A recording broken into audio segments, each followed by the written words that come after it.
Bonjour à tous, c'est votre 11e cours sur l'interprétation de la Bible. Et là, nous en sommes dans le dernier cours sur l'étude du tabernacle. Nous avons passé plusieurs heures à propos de l'étude du tabernacle. Alors, je vous rappelle que le tabernacle, c'est la leçon numéro 7, c'est là où nous en sommes. Le tabernacle, donc, on en a donné la définition, c'était un temple portatif, voilà, où le Seigneur voulait, et rencontrait d'ailleurs, pas seulement voulait, mais qu'il rencontrait son peuple, d'accord? On a vu que c'était un sanctuaire mobile, on a vu que Dieu a ordonné sa construction à Moïse, et ce sanctuaire, il devait le monter, le démonter, selon que Dieu leur disait de s'arrêter dans un endroit. Le peuple d'Israël était dans ce qu'on appelle les pérégrinations, c'est-à-dire que ils étaient sortis de l'Égypte, ils devaient aller vers la terre promise. Nous savons que ça devait durer normalement quelques mois, mais ils sont morts et ils ont tourné en rond pendant 40 ans parce qu'ils ont été désobéissants malheureusement. Et Dieu les faisait avancer, les faisait arrêter à certains moments. Ils s'arrêtaient, ils restaient X temps, et puis là, ils offraient leurs sacrifices, etc. Parce qu'on montait justement le tabernacle, après on le démontait et on repartait, etc., etc. Voilà. Alors le tabernacle, on voit que c'est quand même quelque chose d'important. Dieu a mis une très grande importance sur le fait de pouvoir accéder à sa présence avec évidemment tout un protocole qui nous est décrit dans l'Exode, bien évidemment, d'abord la construction du tabernacle, puis la façon dont on doit aller au niveau de s'approcher de Dieu au travers de cet outil que Dieu avait mis à disposition de son peuple. Alors, on voit par exemple dans l'Exode, ça prend environ un tiers du livre de l'Exode, soit 13 chapitres, où on parle justement de l'importance du tabernacle, comment ça va se dérouler, comment faut le construire, avec tous les détails possibles et imaginables. Et Dieu lui avait mis clairement, avait montré clairement dans des visions, lorsque Moïse était sur la montagne pendant 40 jours et 40 nuits, justement, de toutes les visions avec des détails très précis sur qu'est-ce qu'il voulait comme tabernacle physique au niveau de la terre, en attendant bien sûr d'ouvrir la porte au tabernacle céleste au travers de Jésus 1500 ans plus tard. Alors Dieu voulait habiter donc au milieu de son peuple, ça c'est clair, mais aussi pourvoir à un moyen, au travers d'un protocole, au travers de choses physiques qui étaient des représentations, bien évidemment, du ciel, évidemment des représentations, on peut dire assez faibles, mais bon, humaines, parce que à l'échelle humaine, à la façon où les hommes pourraient comprendre les choses aussi, bien évidemment, mais c'était avoir une idée de, de moyens de communion quelque part, même si c'était très imparfait dans l'Ancien Testament. Alors, pour l'instant, les Israélites avaient vu un Dieu puissant, miraculeux, ils avaient vu la mer Rouge s'ouvrir, ils avaient vu l'armée des Égyptiens être complètement engloutie, ils avaient vu les plaies précédemment d'Égypte, où Dieu fait des choses extraordinaires au travers de son serviteur Moïse. Ensuite, il s'arrête devant le mont Sinaï, et d'un seul coup, Dieu se manifeste avec des éclairs, avec du tonnerre, avec des tremblements de terre. Ils ont tellement la trouille qu'ils disent toi Moïse, va sur la montagne, nous restons à l'écart. Ils avaient tellement peur, dans Exode chapitre 19, je vous rappelle, vous trouverez ça. Et puis, là, d'un seul coup, Dieu se fait accessible quelque part au niveau de sa présence, voilà, au travers du tabernacle. Donc, c'est vraiment ça qu'il faut comprendre. Ça nous montre aussi le côté du Dieu, de la facette de Dieu. Dieu est un Dieu de jugement, faut jamais l'oublier, mais aussi le Dieu d'amour qui veut la communion avec les hommes. Et ça, c'est super. C'est vraiment ces deux facettes de Dieu qui sont très très importantes à comprendre, à la fois dans la Nouvelle Alliance et dans l'Ancienne aussi. Dieu voulait se montrer comme un Dieu d'amour, mais aussi un Dieu qui châtie, un Dieu qui juge. Et c'est exactement la même chose. On a l'amour de Christ. Tous ceux qui veulent se repentir de leurs péchés, Jésus a simplifié l'équation. Il a ouvert la voie vers le ciel au travers de son sacrifice, mais il y a des conditions. On se met dans les conditions divines, on a les résultats divins, on veut faire à notre manière, ça marchera pas. Ça marchait pas dans l'Ancien Testament, ça marchera pas non plus dans toute la Nouvelle Alliance. Il faut se soumettre à ce que le Seigneur nous propose dans les alliances, parce que sinon, on ne peut pas bénéficier de ces alliances. Voilà. Alors, on voit que il y a cet aspect où on insiste beaucoup, beaucoup dans l'Ancien Testament, justement dans l'Exode, 18 fois où on répète, Dieu lui répète, comme il t'a été montré, comme il t'a été montré, comme il t'a été montré. Et effectivement, l'Épître aux Hébreux, ce passage, ce livre très parallèle à l'Exode de ce côté-là, nous donne pas mal d'explications, même beaucoup d'explications, on peut le dire, à propos, en faisant le parallèle entre ce tabernacle, fait de la main d'homme, et le vrai tabernacle céleste, où Jésus nous a ouvert la voie d'une façon extraordinaire au travers de son sacrifice. Alors, on voit que, comment dire, il y a beaucoup de choses qui pointent vers le sacrifice de Christ concernant ce tabernacle. On a vu les matériaux du tabernacle, on a vu comment les Israélites ont collecté l'or, l'argent, etc., etc. On a vu tout ça. On a vu un peu la signification de certaines couleurs, hein, comme le bleu, ciel, le pourpre, la couleur royale, le cramoisi, celle du sang, le fin lin, l'image de la sainteté, des choses comme ça. Voilà, donc ça vous donne aussi des explications sur le pourquoi de certaines couleurs, de certaines choses. Le bois d'acacia, d'ailleurs, on va le voir dans l'Arche de l'Alliance, hein, on va le revoir, recouvert en or, le bois humanité de Jésus, l'or la divinité de Jésus. On voit vraiment, il y a des choses donc qui sont super, donc qu'on voit que Dieu avait préfiguré à l'avance, hein, et tout ça, la réalité est où? Bah, avec qui? Au travers de qui? Au travers de Jésus, celui qui nous a sauvés. C'est vraiment super, c'est vraiment bon de regarder ça, de se réjouir dans l'Écriture. Vous savez, vous pouvez trouver beaucoup de joie au travers de la révélation de l'Écriture.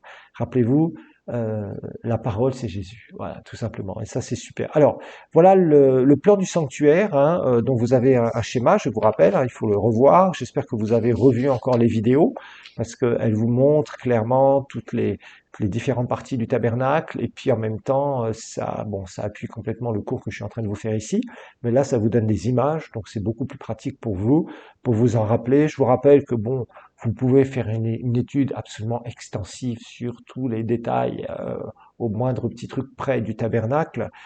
C'est pas ça qui vous aidera beaucoup à avancer spirituellement, mais vous devez avoir les fondations, les notions, pour faire le parallèle avec ce que le Seigneur Jésus a fait pour nous et toutes ces images de l'Ancien Testament dont la réalité est en Christ. Voilà.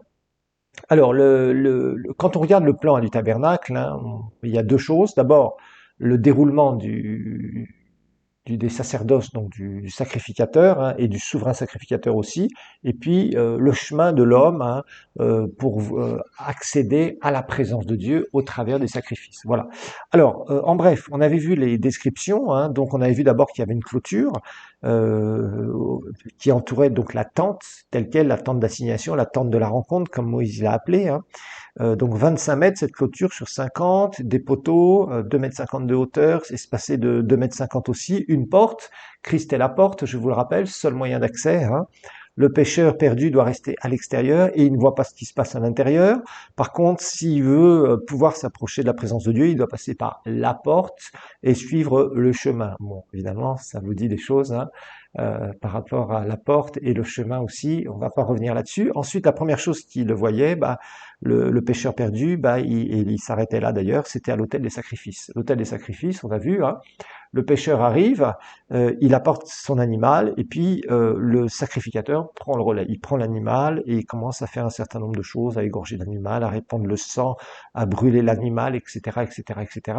Et puis après, le sacrificateur, lui, continue le chemin. Rappelez-vous que sacrificateur, c'est le prêtre, et prêtre, c'est quoi? C'est toujours un intermédiaire entre quoi? Entre Dieu et le peuple. Voilà. Le sacrificateur, qui était prêtre, donc, c'est toujours cet aspect, il représente le peuple auprès de Dieu. Il vient plaider la cause du peuple envers Dieu, d'accord? Ça, c'est toujours l'aspect et le rôle du sacrificateur, ok? Alors, on voit que lui-même, il doit passer par la cuve des reins. Pourquoi la cuve des reins? Parce qu'on a vu que il fallait que lui-même se purifie. C'est là où on voit la faiblesse de la loi de Moïse par rapport à notre alliance en Christ. C'est que nous sommes des sacrificateurs, nous sommes un royaume et des sacrificateurs. C'est ce que la Bible dit maintenant, parce qu'on peut prendre des requêtes et les amener directement à notre Père, qui est dans le ciel, au nom de Jésus, au travers de Jésus, hein, qui est notre médiateur en toutes choses. Et là, la cuve des reins, ça montrait la faiblesse, ils étaient obligés de se purifier, voilà, tout simplement. Et puis, bon, certains ont vu une image, parce que c'était fait avec des miroirs qui avaient été donnés, etc., etc. Bon, ok. Alors ensuite, on arrive à la tente. Donc, la fameuse tente, le tabernacle tel quel, on peut dire, la tente de la rencontre, la tente d'assignation. Et c'est là où on voit qu'il y a deux grandes parties, lieu saint, lieu très saint. Ok? Donc on voit qu'elle mesure 15 mètres de long, 5 mètres de large. Dans les vidéos, vous avez vu un peu le gabarit par rapport à un être humain. C'est ça qui est bien dans les vidéos, c'est qu'on les voit. On peut pas tellement voir ça dans le schéma que je vous ai fait. Par contre, dans les vidéos, on le voit bien. On voit bien comment ils entraient, l'espace qu'ils avaient, etc., etc., etc. Donc on a vu que c'était séparé en deux, hein, le lieu saint, le lieu très saint, le fameux rideau, le voile. Alors ça, très très très important, qui montre que l'accès au lieu très saint n'était pas réservé aux sacrificateurs. Les sacrificateurs, eux, ils servaient dans le lieu saint, oui, après s'être purifiés eux-mêmes, avec le sang qu'ils avaient des animaux. Ensuite, il y avait le chandelier, l'autel des parfums, on va voir, les pains de proposition, mais ils ne pouvaient pas accéder dans le lieu très saint. Celui qui allait dans le lieu très saint, il mourait sur le champ. C'était là où il y avait la présence manifeste de Dieu, la Shekinah, ce qu'on appelle la Shekinah, c'est-à-dire la gloire, la présence manifeste de Dieu. Donc il y avait différentes couleurs sur ce rideau, etc. Donc il y a tous les détails hein, dans le syllabus parce que bon, c'est pas tellement passionnant d'étudier exactement ça c'était un pot de machin, ça c'était un pot de truc, etc. En tout cas, ça nous renseigne pas beaucoup sur le sacrifice de Jésus, c'est ce qui nous intéresse principalement. Ok, donc ce fameux rideau, donc ça c'est très très important. On voit que Jésus, au travers de sa chair, eh bien, il a déchiré ce rideau. Ça veut dire que maintenant, au travers du sacrifice de Jésus, directement, on a accès à la présence de Dieu. Voilà, ça c'est très important, ce qui n'était pas le cas dans l'Ancien Testament.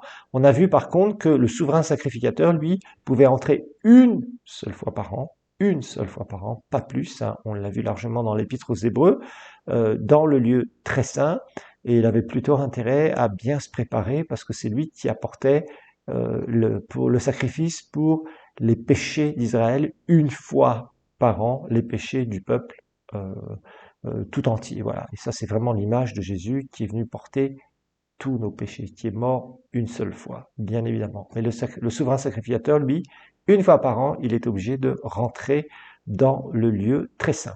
Alors, on va regarder maintenant la 7e étape de la description et on va revenir dans le lieu saint. Alors, dans le lieu saint, il y a ce qu'on appelle la table des pains de proposition.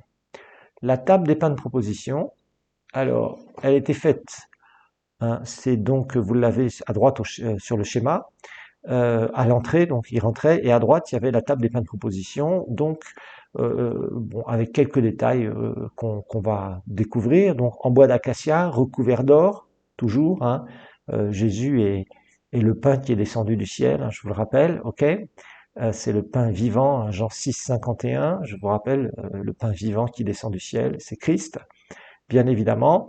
Et cette table était recouverte d'or aussi, hein. Elle était placée côté nord. Alors il y avait 12 pains de fleurs de farine, un pour chaque tribu, hein, qui étaient toujours exposés et qui étaient renouvelés à chaque sabbat. C'est-à-dire toutes les semaines, on changeait le pain. Alors vous allez me dire, mais du pain pendant une semaine, il va moisir, etc. Rappelez-vous, c'était du pain sans levain, sans levure. Ok? Ça veut dire que c'était du pain, ce qu'on appelle le pain azim, c'est-à-dire du pain plat, où il y avait juste de la farine, de l'eau et un peu de sel, d'accord? C'était pas du pain comme on a l'habitude de voir dans nos boulangeries, hein, c'était un peu différent. Donc tous les samedis, au sabbat, donc, il était changé et c'était les sacrificateurs qui mangeaient ce pain. Alors ensuite, il y avait le chandelier d'or. Alors le chandelier d'or, lui, il était au sud. Et évidemment, il y avait 7 lampes, hein, je pense que vous avez tous vu, soit dans des films, soit dans des gravures, le fameux chandelier juif, hein, où il y a toujours 7 lampes, et c'est vraiment, évidemment, l'éclairage, la lumière. Jésus est la lumière du monde, hein, Jean 8, verset 12. Et à partir de ça, bien évidemment, c'était tout le temps éclairé. C'est Jésus, lui, qui est la plénitude, qui illumine l'Église, bien évidemment. C'est lui qui éclaire toute chose. Alors il y a vraiment une idée à la fois au niveau de la loi, l'éclairage à l'intérieur du lieu saint. Il y a Christ qui éclaire son peuple. Et puis dans l'Apocalypse, tout à la fin, chapitre 21, versets 22 et 23, eh bien c'est la gloire de Dieu qui éclaire, avec l'agneau qui éclaire, donc le monde qui éclaire la nouvelle création, quand Dieu sera tout en tous, hein. On n'aura plus besoin du soleil, mais il y aura la gloire de Dieu qui va nous éclairer de partout. Voilà. Ça, c'est cette image-là. Bien évidemment, 7 lampes. les 7 aspects du Saint-Esprit. Hein. Bon, on a étudié ça avec le cours sur le Saint-Esprit. Donc voilà, donc ça c'est un peu ce qu'on peut voir en gros à propos du chandelier, la lumière, Jésus est la lumière du monde, etc., etc. Tout ça, c'était tout un symbole, bien évidemment. Alors, 9e étape de la description, c'est l'autel des parfums. Alors, l'autel des parfums, c'était juste en face du voile. Alors, ça servait à brûler matin et soir du parfum sacré.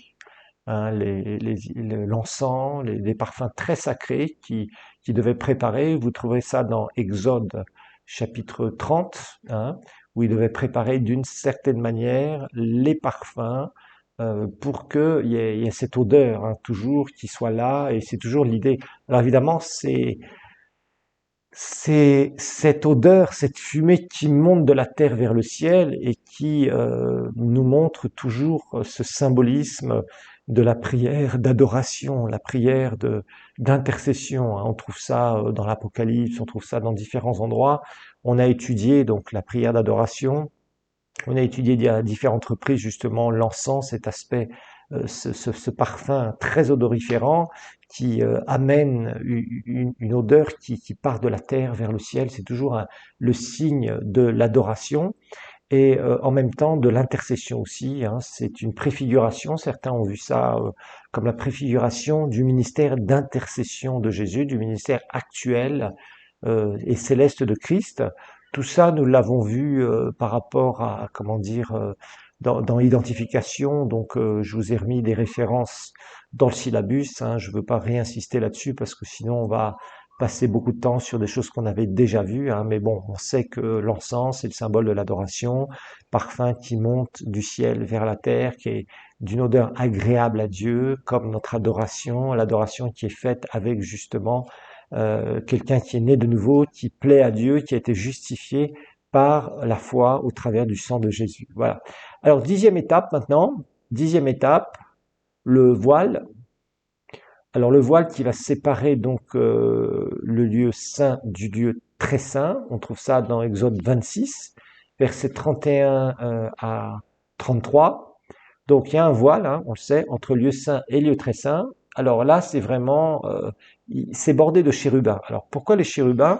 Parce que si vous étudiez donc Ézéchiel chapitre 1, Ézéchiel chapitre 10 et Apocalypse chapitre 4, donc Ézéchiel 1, Ézéchiel 10, Apocalypse chapitre 4, quand on fait une étude, les chérubins sont là tout autour du trône. Hein. Il y a 4 chérubins normalement tout autour du trône de Dieu et qui sont là pour garder l'intégrité du trône de Dieu. Voilà.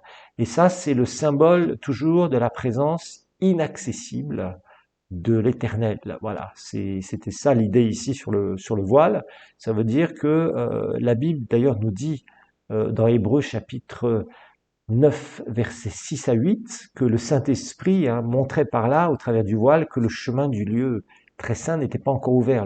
La présence de Dieu n'était pas accessible telle qu'elle aux pécheurs. À l'époque, justement, ça, c'est ce qui, le voile montre que non, vous ne pouvez pas pénétrer là. Celui qui pénètre là, il y va à ses risques et périls. D'ailleurs, les gens pouvaient mourir, comme je vous ai dit, sur le champ. Alors, dans Matthieu, vers 27-51, on sait que on en a parlé, le voile se déchire et a été déchiré, et c'est vraiment cette image toujours hein, du blocage de la présence de Dieu à l'époque, et que Jésus a permis au travers de son sacrifice. On a vu ça aussi dans l'Épître aux Hébreux au chapitre 10.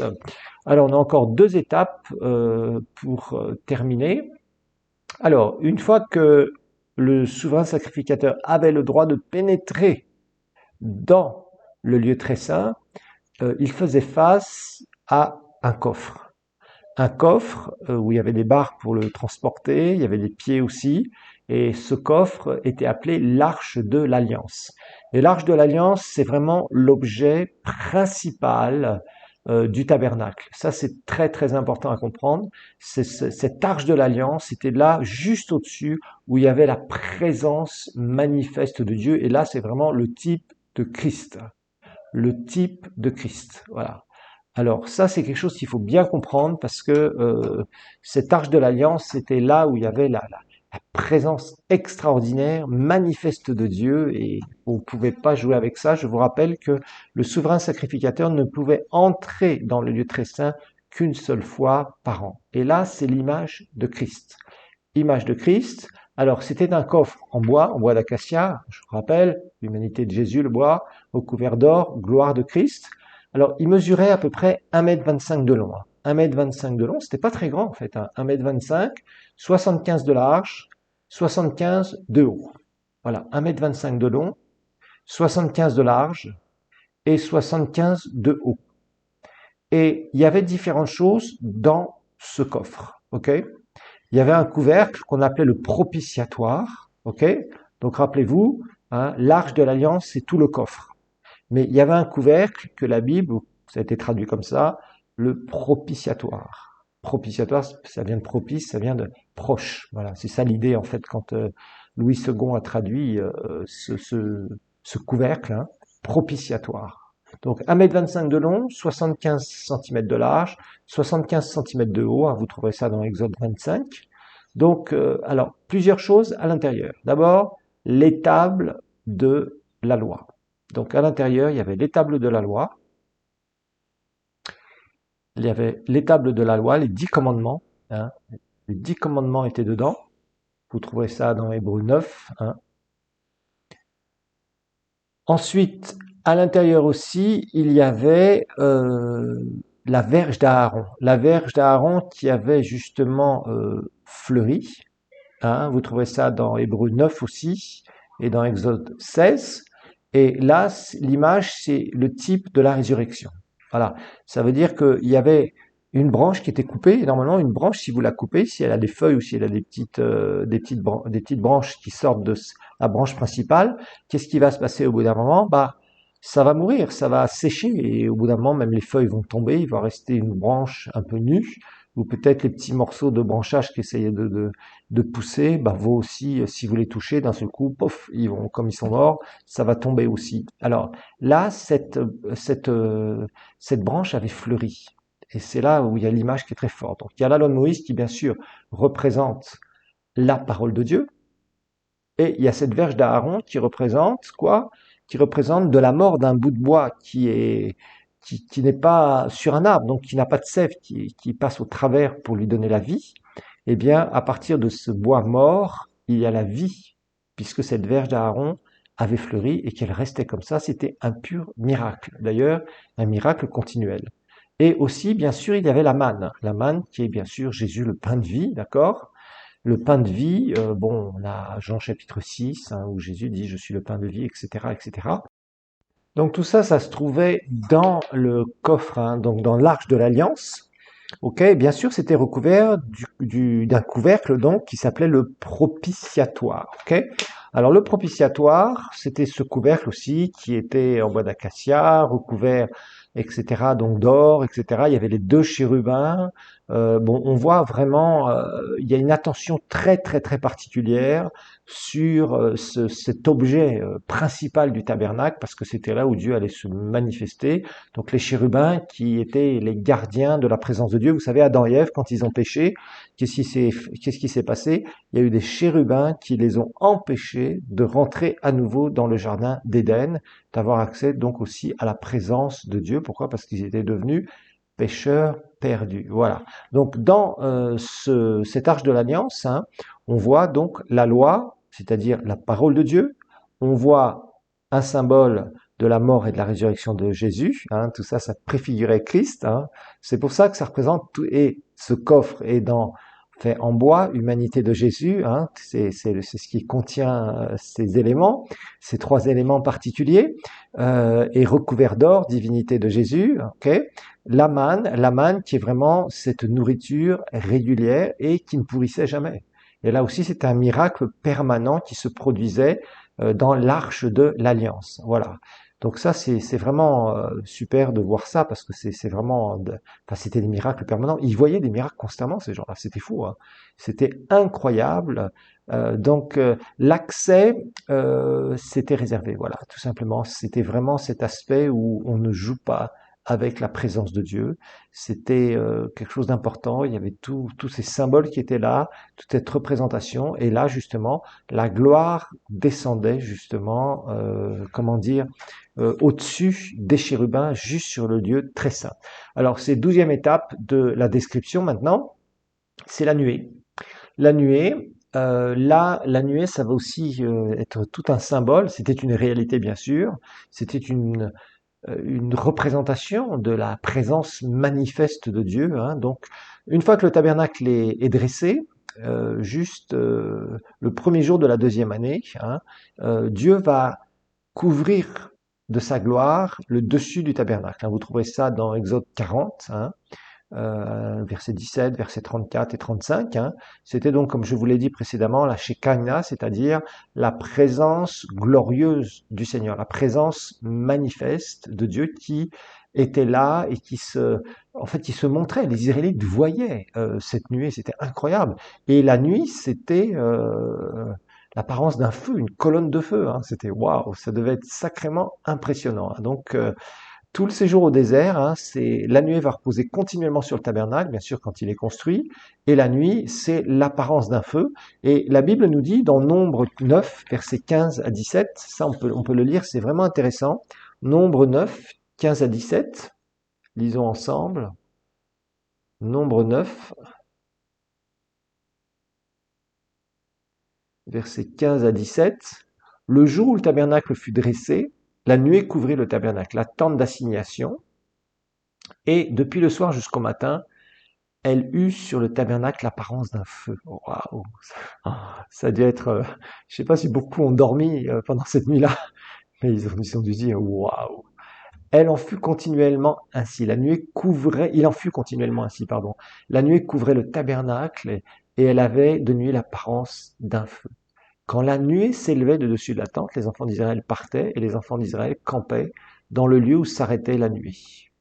Voilà, c'était vraiment incroyable. Les enfants d'Israël, verset 18, partaient sur l'ordre de l'Éternel et ils campaient sur l'ordre de l'Éternel. Ils campaient aussi longtemps que la nuée restait sur le tabernacle. Quand la nuée restait longtemps sur le tabernacle, les enfants d'Israël obéissaient au commandement de l'Éternel et ne partaient point.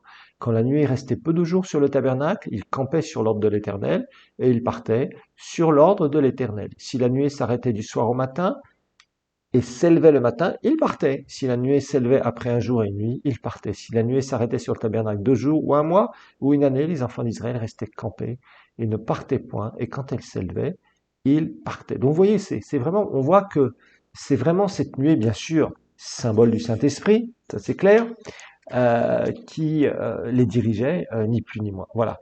Alors c'était ce qu'on appelle aussi des théophanies ou des christophanies, hein, les apparitions de Dieu le Fils, les manifestations de Dieu le Fils avant son incarnation.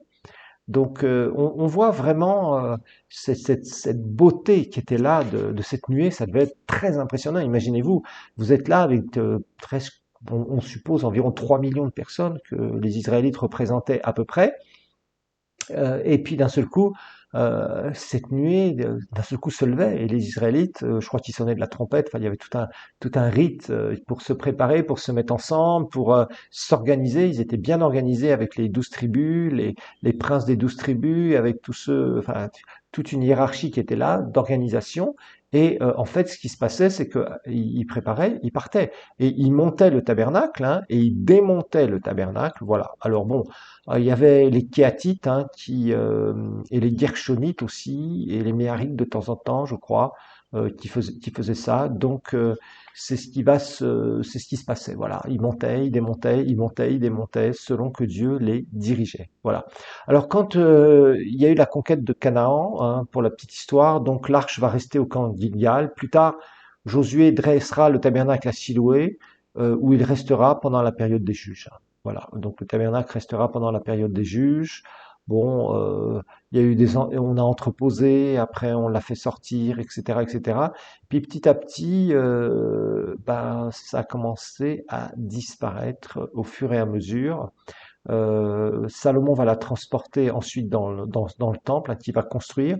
Vous trouverez ça dans 1 Roi 8, verset 4 et dans 2 Chroniques 5, 5. Mais après la prise de Jérusalem par Nabuchodonosor, On n'a jamais su où a été mise l'Arche de l'Alliance. On pense qu'elle a été détruite, ils ont récupéré l'or, hein, parce que Nabuchodonosor a tout détruit, il a tout embarqué, ce qu'il y avait dans le temple. Donc on ne sait pas exactement ce que l'arche est devenue, mais on pense qu'elle a été détruite et qu'on a gratté l'or ou fait fondre l'or pour malheureusement en faire de l'idolâtrie. Voilà, donc, enfin faire des idoles avec cela, malheureusement, parce que les Israélites ont tellement désobéi. Donc on en a terminé avec le tabernacle, hein. Vous pourrez relire sérieusement le syllabus, vous pourrez revoir les vidéos que je vous ai mis donc en raccourci. Et puis là, nous allons donc aborder les types du Saint-Esprit. Maintenant que nous en avons terminé avec le tabernacle, ce fameux sanctuaire terrestre d'image du céleste comme nous l'avons vu, nous allons voir donc les différents types du Saint-Esprit. Alors leçon numéro 8, donc les différents types du Saint-Esprit.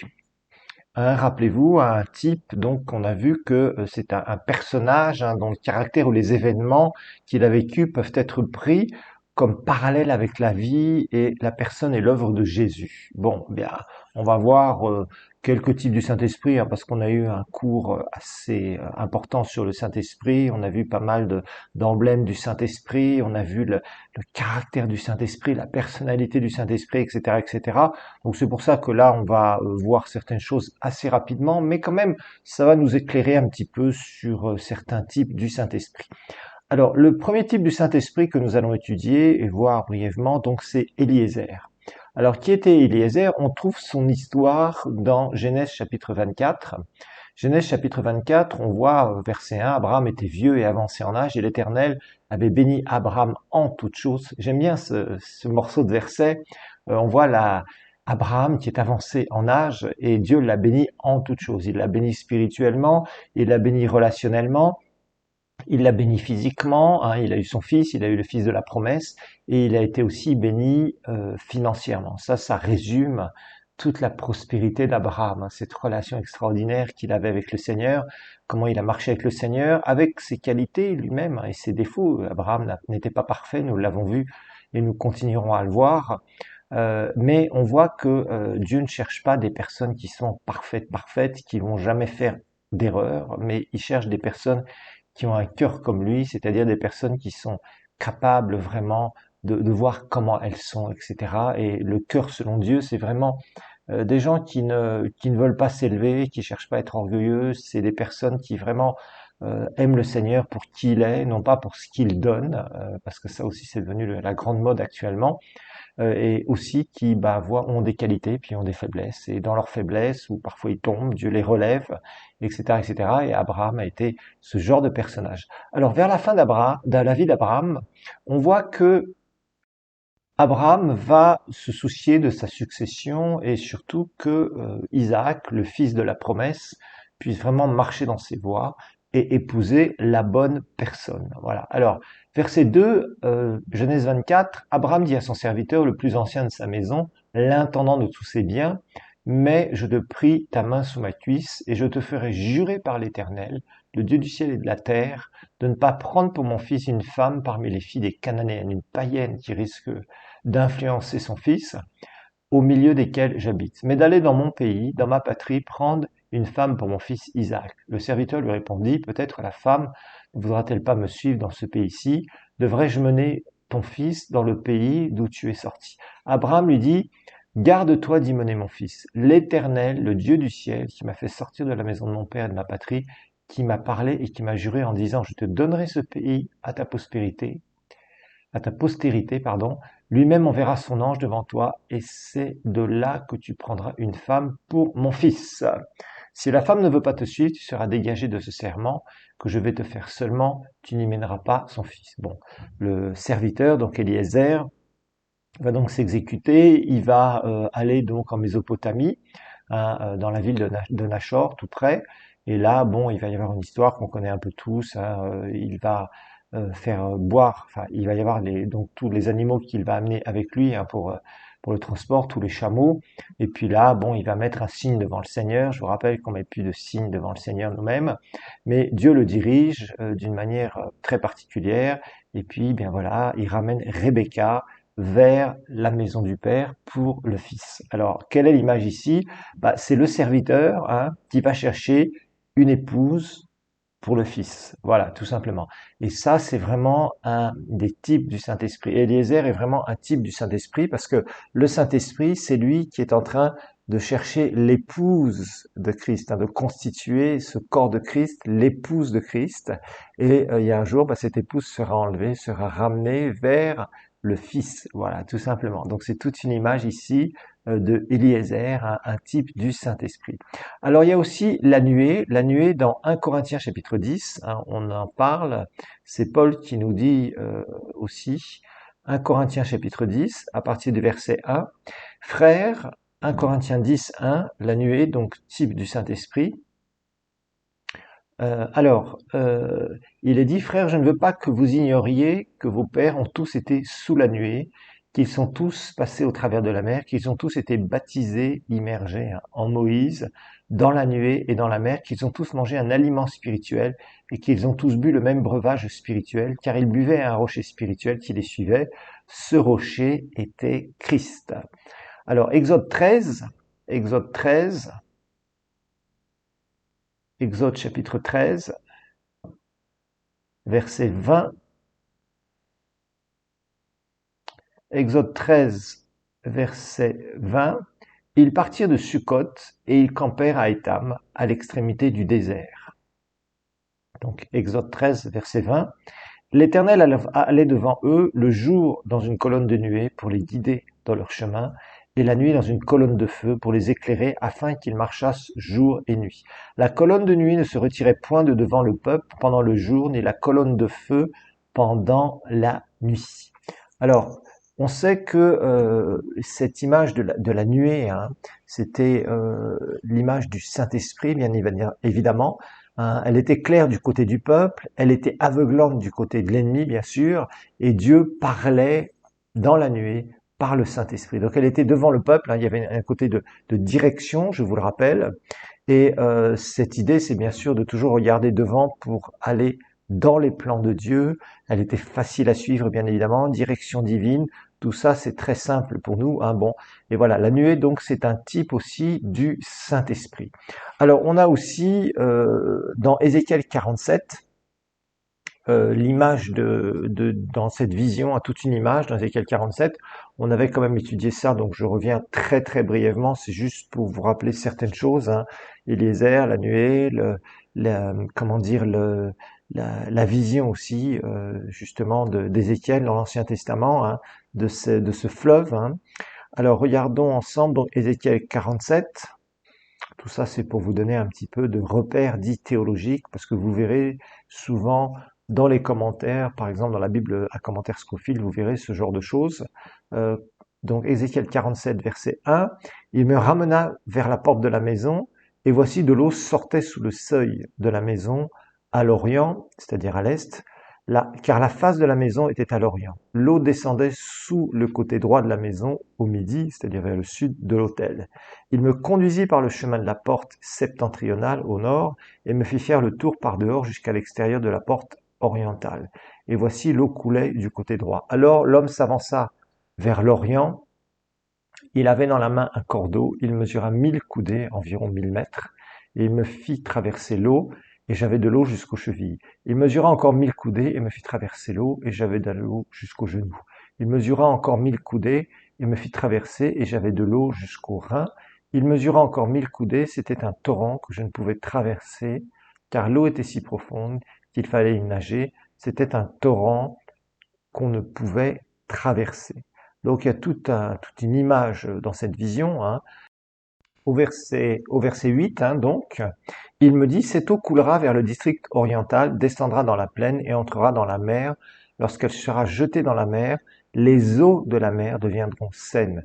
Tout être vivant qui se meut vivra partout où le torrent coulera, et il y aura une grande quantité de poissons, car là où cette eau arrivera, les eaux deviendront saines, et tout vivra partout où parviendra le torrent. Verset 8 et verset 9. Alors, l'idée ici, c'est la rivière débute dans le temple, et aller et donner la vie dans la mer morte. Ça c'est l'idée que l'on voit, verset 10, des pêcheurs se tiendront sur ses bords, depuis Engedi jusqu'à Niglaim, on entendra les filets, il y aura des poissons de diverses espèces, comme les poissons de la grande mer, et ils seront très nombreux.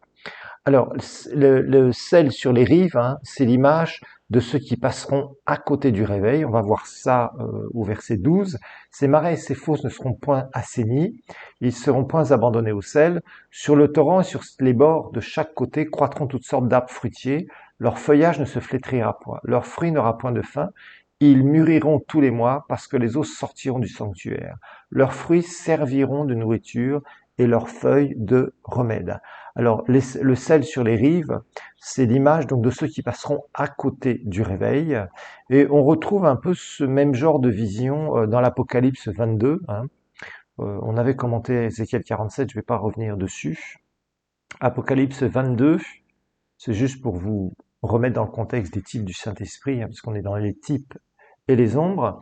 Au milieu de la place, Apocalypse 22, verset 1 et verset 2, il me montra un fleuve d'eau de la vie, limpide comme du cristal, qui sortait du trône de Dieu. Vous voyez, dans Ézéchiel, c'est du temple, et de l'agneau. Au milieu de la place de la ville et sur les deux bords du fleuve, il y avait un arbre de vie produisant 12 fois des fruits, rendant son fruit chaque mois, et dont les feuilles se servaient à la guérison des nations. Alors là aussi, il y aurait beaucoup de choses à dire à propos de la guérison des nations, parce qu'on en parle beaucoup, on essaie de dire, oui, voilà, si mon peuple sur qui est invoqué mon nom s'humilie, cherche ma face, je guérirai son pays, etc. Vous savez, hein, le 2 Chroniques 7,14, ben, on n'est pas dans ces temps-là, dans les temps où Dieu guérira complètement les nations, puisque nous sommes issus de différentes nations, de différentes tribus, de différentes ethnies, de différentes langues à la base, et nous constituons le peuple de Dieu. Là, dans l'éternité, Dieu nous guérira totalement, et à ce moment-là, il y aura un seul peuple qui aimera le Seigneur tel qu'il est, et qui sera à son service totalement, corps ressuscité, corps glorifié. Tout ça, vous le verrez dans les dispensations. Voilà pour ce cours. Donc, nous verrons par la suite, eh bien, le grec du Nouveau Testament, toutes les notions de grec dont vous avez besoin pour pouvoir vraiment vous en sortir très facilement. Voilà, soyez bénis.